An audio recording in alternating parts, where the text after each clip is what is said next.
తెలంగాణ కోసం కామారెడ్డి సాక్షిగా 42% డిక్లరేషన్ ప్రకటించినటువంటి మీరు ఇస్తామని మోసం చేసినటువంటి జీవోలు తెచ్చిరు, డెడికేషన్ కమిషన్ వేసిరు.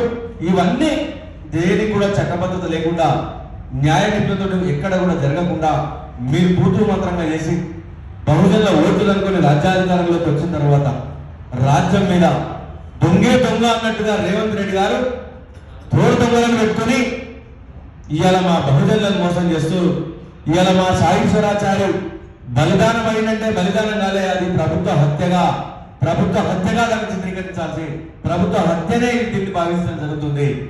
ఎందుకయ్యా మరి మీరు ఇన్ని వేషాలు వేసారు, ఇన్ని కమిటీలు వేసారు, మీకు తెలియదా? చట్టబద్ధత లేని బీసీ డెడికేషన్ కమిషన్ పనిచేయాలని తెలియదా?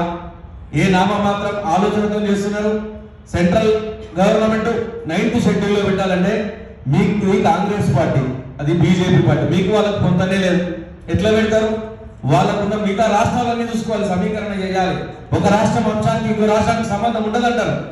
అయినా ఎక్కడ కూడా పొందన లేని మాటలు మాట్లాడి ఒక ముఖ్యమంత్రి 50-60 సార్లు ఢిల్లీకి పోతాడు, కానీ బీసీల సమస్య ఢిల్లీ వేదిక కూడా మాట్లాడడానికి రాదు.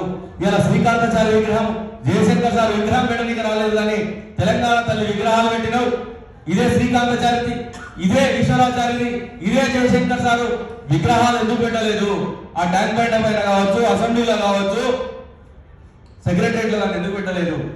అంటే మీకు బహుజనుల పట్ల, జాతి కోసం ఉద్యమాలు చేసే వాళ్ళ పైన, జాతికి అంకితమైన వాళ్ళ పట్ల, మహనీయుల పట్ల, తెలంగాణలో ఉన్న బహుజనులు బెల్లి లత్తక్క కావచ్చు, కాక లైలమ్మ కావచ్చు, ఇంకో ఎంతమంది ఉన్నారు, మా ఉద్యమ అమరుల యొక్క విగ్రహాలు మీరు పెట్టాలి, కానీ ఇంకెక్కడో విగ్రహం పెట్టమంటారు ఎందుకు?